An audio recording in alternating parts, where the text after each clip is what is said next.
Hello, everybody. Welcome to the July 2024 edition of Textile of the Month Series 2. Today we'll be talking about Edo Komon. The word komon literally means tiny pattern, although there's quite a bit more to the definition than just that. Exquisite examples of Edo Komon may be seen in the ukiyo-e prints of the Edo period, where a whole range of patterns were combined in wonderful display of imagery. In the background, you can see the stencil of this fiddlehead combined with the dyed piece in front. Other types of Edo Komon, rather than being specific images, were created by illusion through a whole series of dots, and others were quite clearly depicting specific images. Now, in this case, a hole punch light tool is used to create the dots I mentioned. In other techniques, you have a more clearly defined shape, such as the diamonds or flowers or lozenges and so forth. And then lastly, the most difficult variety is actually the stripe. A stripe is an extremely difficult stencil to carve. And here you see an example of the stencil in the background and the dyed piece in the front. The stripe also requires an additional reinforcement of silk thread, which you can see being applied here. We'll cover that a little bit more in greater detail in just a moment. So again, the dotted patterns are the one. More specifically, carved imagery using just a knife to do this. And then here you see the three types of knives that are commonly used. The one on the left is the most elegant type. It has a blade that's curved a bit like a crescent moon rather than straight like an X-Acto knife, such as the middle one. All of these blades are high quality forged steel in which the molecules are lined up. This little blade is sandwiched between two strips of bamboo and bound together with silk cord. Now, these must be very, very sharp. And so here you see the craftsperson sharpening his blade on a whetstone. Okay, testing it for strength. Notice the elegant shape of the blade and also how it's bound to the handle. Okay, go back, continue. Now, the reason it's bound to the handle like that with a cord is so that you can actually remove it from the shaft to make it easier to not only sharpen, but to extend the blade as it wears out. So here we are back at the hole punch style. It's not actually a full circle. It's a half circle, a little bit like a comma, and the craftsperson spins the blade to cut the full circle. This requires a great deal of control because, after all, every dot must be exactly the same size. So he has to control his spinning, the pressure, and of course, continually keep it sharpened to exactly the same size. The top of the shaft is spun with this leather thimble-like piece on his thumb to give him greater control. Now you can imagine the tens of thousands of little dots required to make up this one pattern. The pattern itself is of daruma dolls with fans. I think you can probably pick that out in the imagery yourself here. Now, many of the cutout dots will fall into other slots and clog them, so he has to go back with a toothbrush-like tool and brush out all of them, make sure that every hole that's cut is indeed open at this point. Other tools are made. This tool is made, as well as the others, by cutting thin strips of metal. These, in turn, are hammered into shape using an anvil-like piece with various size grooves positioned. Okay, and once that's done, he's going to have to go up back and sharpen it, continually fine-tune it until he gets absolutely precisely the right size holes. The holes can't vary in size. If they do, you wind up getting these strange distortions of patterning that are quite annoying. Once he has the piece of metal shaped to his satisfaction, he's going to go in and heat it in a hibachi with the sumi. And from there, plunge it into water to anneal it, make it strong. Otherwise, it would be quite brittle and break easily during the carving process, grow dull quickly. This may give you a better appreciation of all the tiny dots involved in his carving and how exquisitely perfect they are. And of course, this requires a repeating pattern. So you can see the line at the top is going to repeat with a line that's a little bit off screen here.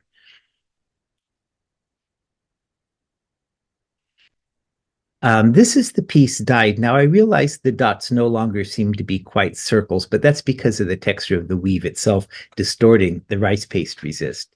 Moving on now from that simple comma shape cutting knife into something more complex. This one is actually a series of holes or diamonds. And of course, the craftsperson is required to make many, many different shapes and styles. So to create the simple square, what he'll need to do is to create two independent shafts, each one with a corner to forming half the square. Okay, and then you can see the style here is a bit different. He's not spinning it, he's punching down as we might do with a hole punch. Here are a couple examples of dyed Edo Komon. And here's another one dyed piece, combining many different hole punches to create one overall movement of pattern. Again, many different styles. Just as with the earlier one, there is an anvil-like piece with a whole range of slots in it. The slots, of course, have a greater range because they're no longer simply half circles. It's squares, diamonds, cherry blossoms, etc. And just with the other, he's going to hammer that piece of metal to get it just the right shape, get everything lined up properly. And then he'll go back, bind the two halves together to make sure that the square is exactly as he'd like it. And that, once done, will be heated. Okay. So once more, you have the sumi in the hibachi that he's heating his tool with. And then once it's annealed in the water, he'll need to go back and sharpen both the inside and the outside to get precisely the right shape at its sharpest state. Once done, the two halves are bound together with the silk thread onto the two halves of the bamboo shaft. And there we go. We have our completed tool. This has to be done for every single tool that he makes. Most craftspeople later in their career will have made many thousands of these tools that they continue to use their whole lifetime. These aren't available for sale normally. Each craftsperson needs to make their own. So again, a couple of more examples. In the background is a stencil, and the foreground is the green dyed piece. Okay.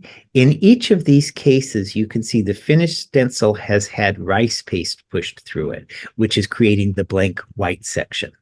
Now, onto that hardest one I mentioned. I know that woven stripes can seem like a rather straightforward procedure, but to do this with dye work, with a stencil, requires incredible precision and skill, much more so than you might imagine. So really, more than for its decorative value, this is a mark of a true craftsman, a master who has truly arrived at the top level of stencil carving. Here he's using a metal ruler to help cut the strips. Now, in order to create this kind of stencil, more than one layer of paper is required, but papers cure differently. They shrink, they stretch at different rates. So what he's done is gone back and taken one sheet of paper and separated out the different layers to ensure that they would behave the same.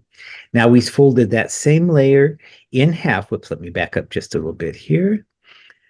Okay, he's attaching them all with these little strips of paper, attaching all the layers. Now he's folded this over so that the top edge and the bottom edge, which we'll need to match later on, are hitting in exactly the same spot. And then he's going along and he's making his little mark through the top and the bottom of the image so that they will be precisely aligned. Once that's done, he'll go back with his ruler, line up the proper points, and again, cut very, very carefully.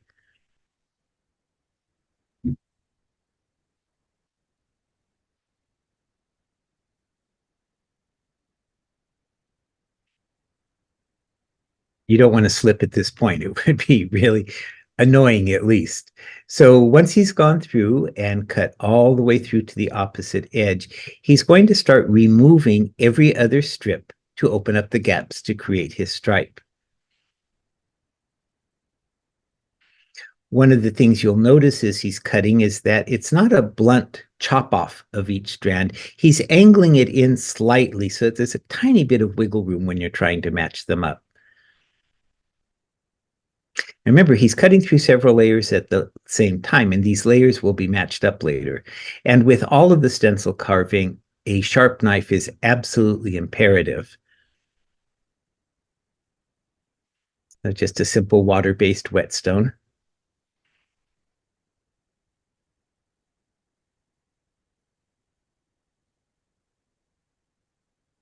And the finished product here to give you an idea of what he's been aiming toward.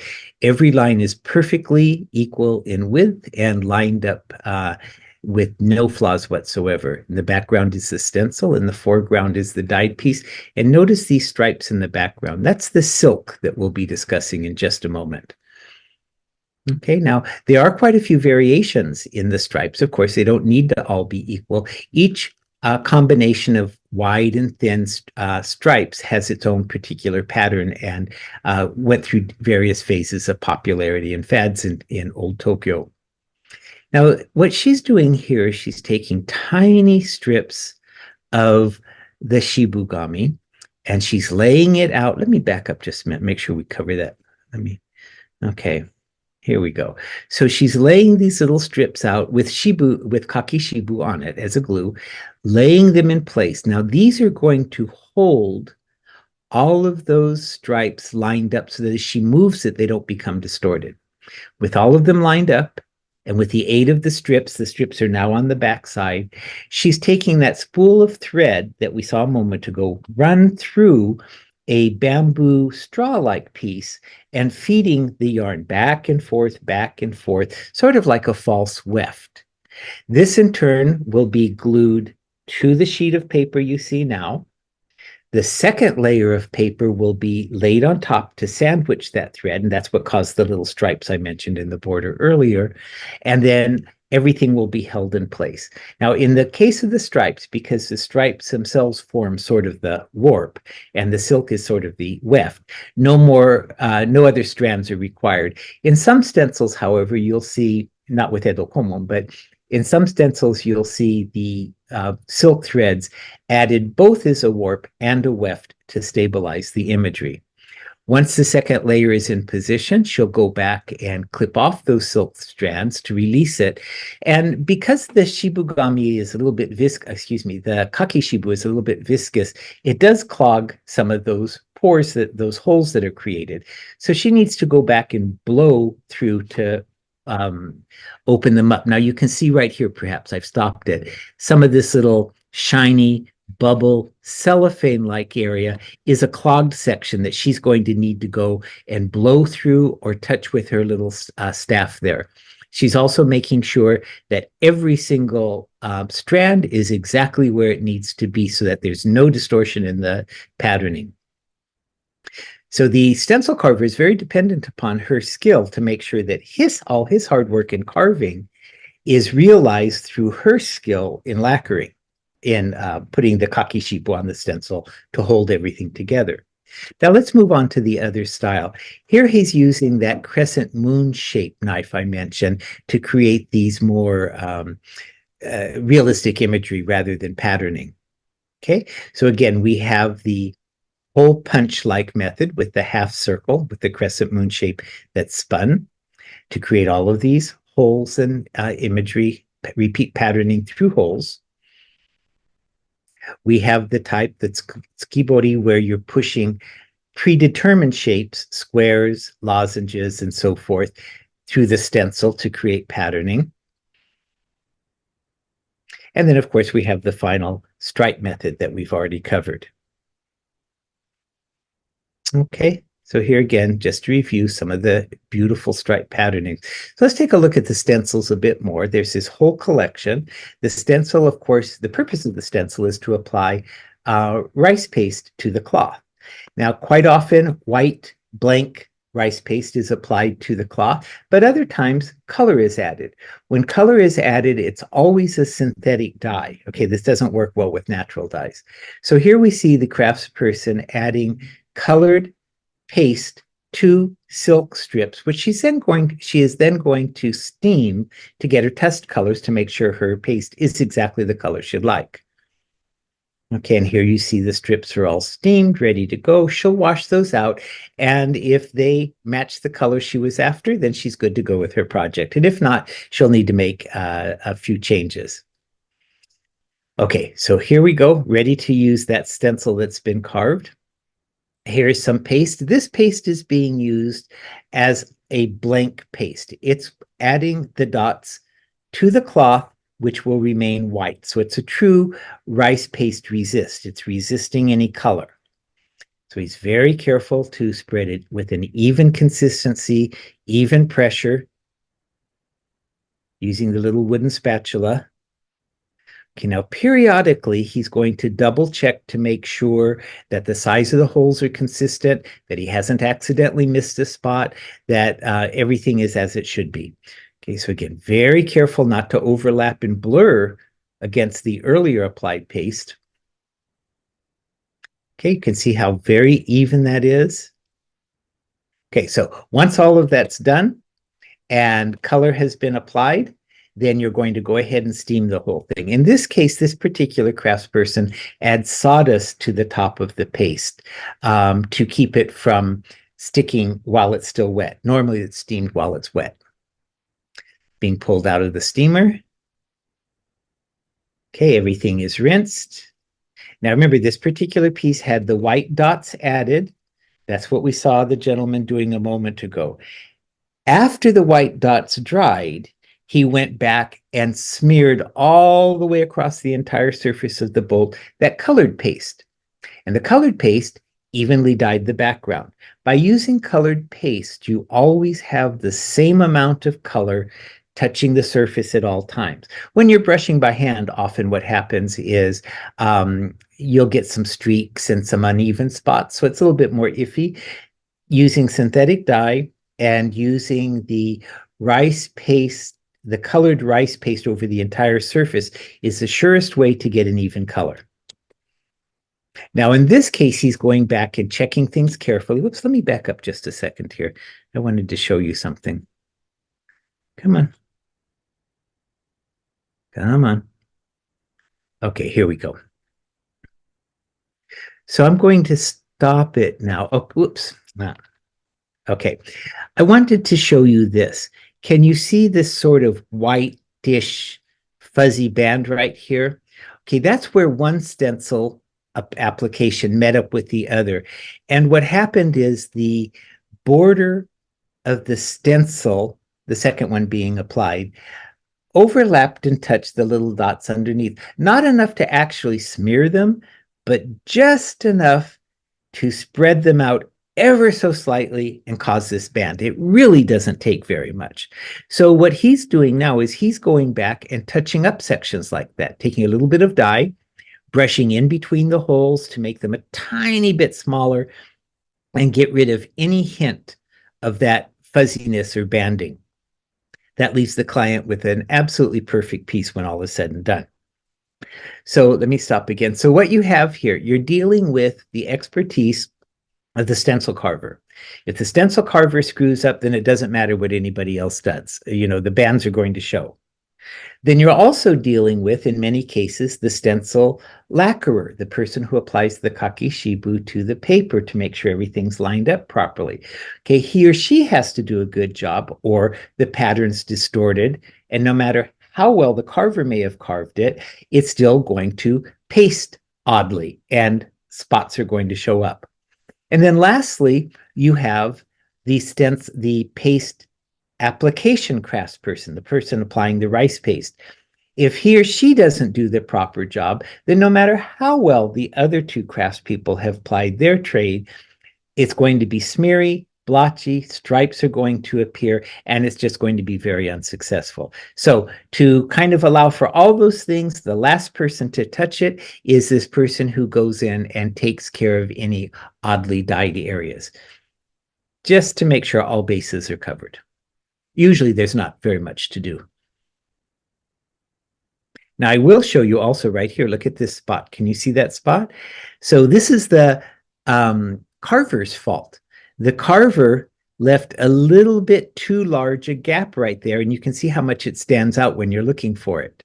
Okay, this might be a tiny bit large too, but this doesn't really count because it's this line terminating and the other two merging, but this is actually a mistake. A forgivable mistake, but a mistake nonetheless.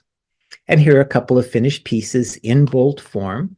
The customer is testing out to see which she would like to have made into a kimono. Okay, the beautiful tiny, tiny petal shapes, little dot shapes. All sorts of shapes can be made depending on the craftsperson's skill at creating the original hole punch. Now, this is part of the field guide book to Japanese textiles that I've created, not actually part of this Textile of the Month series, but I wanted to show you on the left is traditional Japanese paper, okay, shibugami. On the right is the synthetic version. The one on the left is the one I prefer to use because it is much easier to cut and it has a very pleasant sort of ham hock smell to it, a smoked smell. The one on the right is a synthetic, which is a little bit more rubbery to carve. However, the advantage to it is it neither shrinks nor contracts as it gets wet and dries. So you can see in the case of the stripes or some of those tiny dots, if your paper is actually shrinking or stretching as you use it, that's going to distort your patterning also. So it's important to consider that when preparing your original stencils. Then down below, what we see are two different versions of Edo Komon. The one on the left used the stencil to push rice paste resist, no color, through the stencil to create the white dots and protect them from any further coloring. And then over that, this synthetic dye was mixed with yet another rice paste resist and smeared over the entire top and steamed. Okay. Now, in the case of the one to the right, it's not too much different.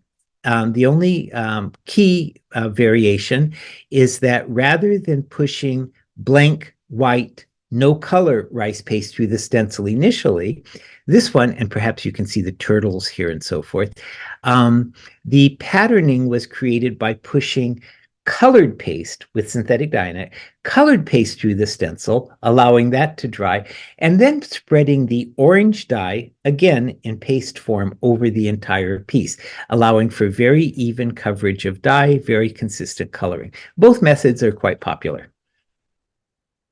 Now, going to the Edo period, you may be familiar with this type of kataginu or kamishimo outfit using the very tiny Edo Komon patterning.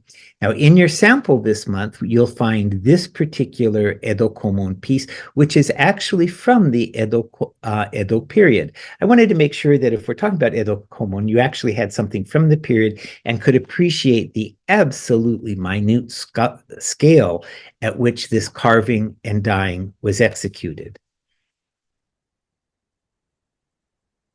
And then, of course, within your collection this month is a sample stencil as well. Okay, so that about covers it for today. I hope I answered most of your questions. We'll go ahead and sign off now to the group, and the rest of you can join in so that you can discuss what we've seen, and I will do my best to answer all your questions. Okay, thank you, and I'll see you all next month.